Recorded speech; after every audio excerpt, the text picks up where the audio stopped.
Hello everyone, my name is Kelly Hart. I am a person in recovery. I apologize about my voice. It's a good day to have laryngitis.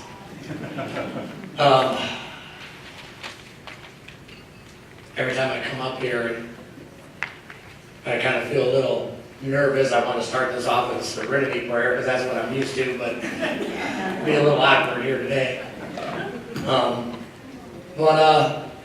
There are many different means of someone finding their way in recovery.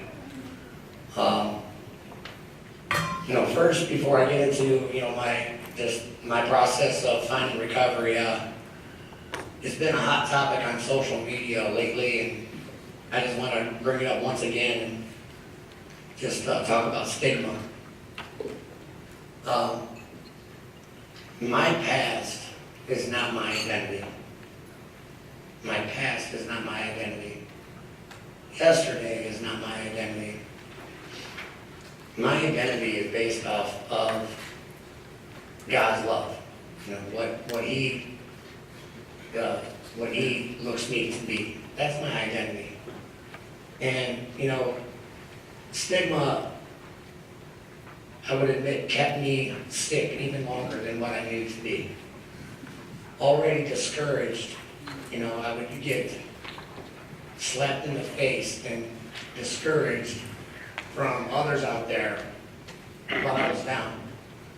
And I would just, hope that we can try to put all of our opinions and judgments aside and start, lending a hand to someone that's in need instead of having a sour opinion of someone just because of what they're doing. Having said that,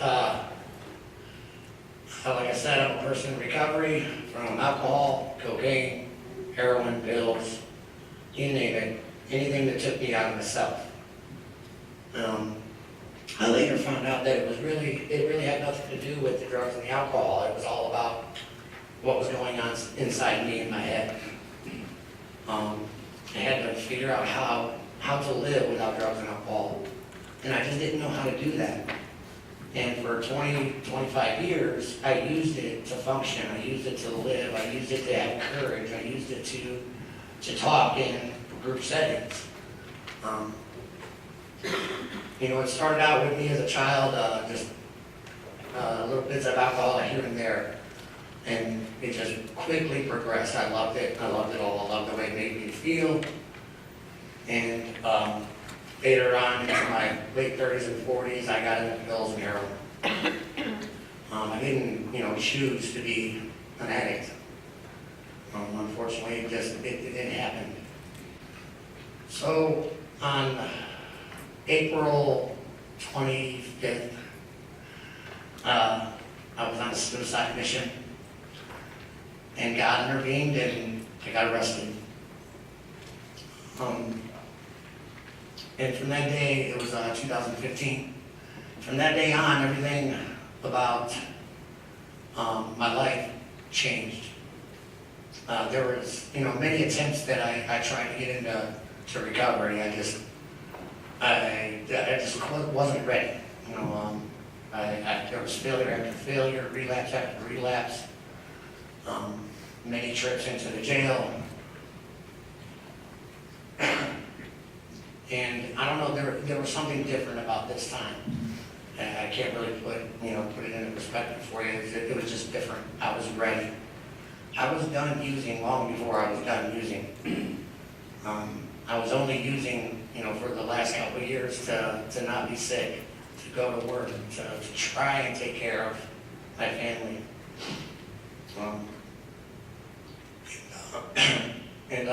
So on April 25th, 2015, I got arrested, and 2 or 3 days after I was able to get rid of some toxins in my body, I started to come to, and I said, God, this is it. Help me. I can't do this on my own.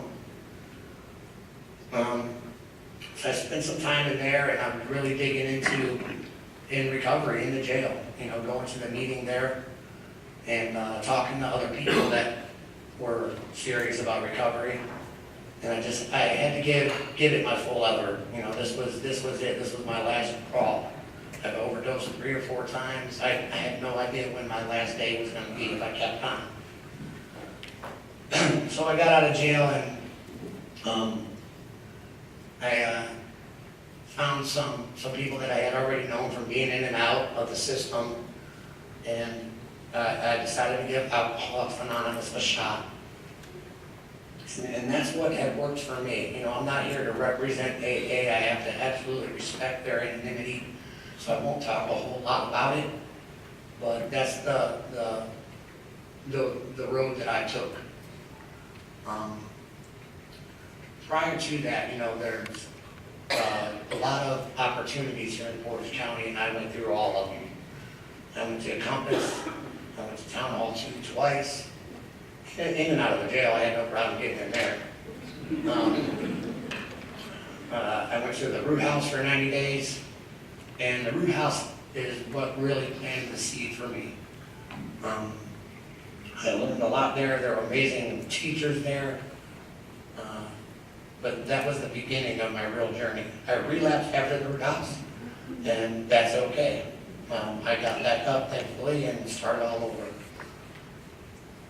So I got sponsored in the program, and I dug into recovery like I used to dig into addiction. I gave it everything I had. It says, you know, in how it works, rarely have we seen a person fail who's thoroughly followed our path. Rarely have we seen a person fail. And it's true. If you give it 100%, if you're completely honest with yourself, and let the program work in you, it works. For me, I've already had, you know, an understanding of a God, so that part of recovery was not difficult for me.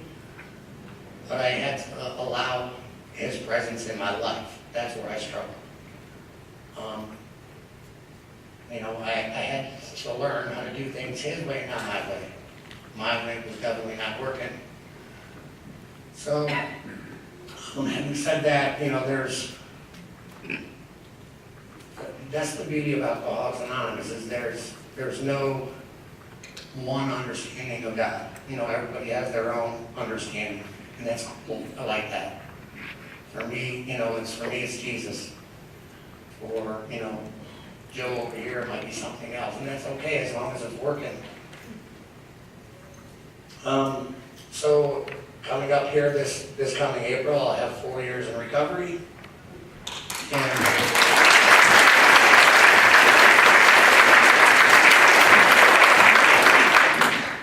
And you know, I go and hold of God. You know, I just followed the advice of some men that are in the program that have been sober a long time. I kept my circle small and stayed around the winners. I listened to my wife finally.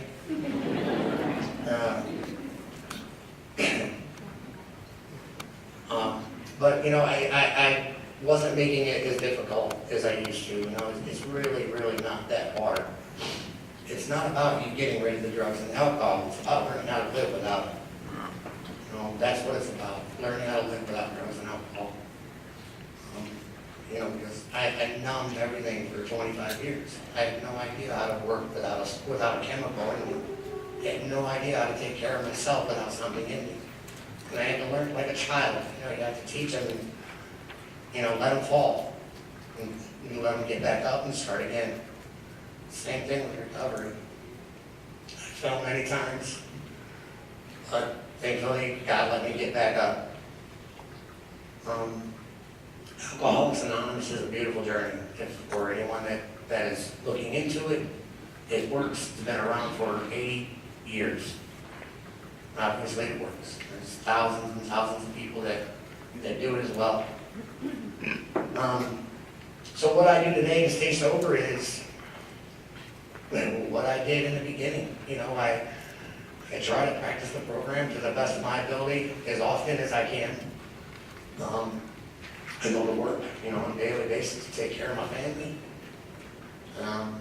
I always keep God first. Well, I try to keep God first. You know, because, you know, when I get in the way, things start to go wrong. So, I try to help people when I can. I don't get to do it as often anymore, like I was early on. Work is, I'm the owner of a small business company, Art Construction, and I'm also a supervisor of interior renovations for Final Touch. So I'm a little busy. Got 4 kids in sports, and they keep me busy. But, like I was saying earlier, that we can all make a difference, and stigma is something that, that we have to put a stop to, really. So, I can go on and on about the program. I just don't want to, honestly. You have to experience it yourself. There's so much hope and love in it, and you just gotta find your way.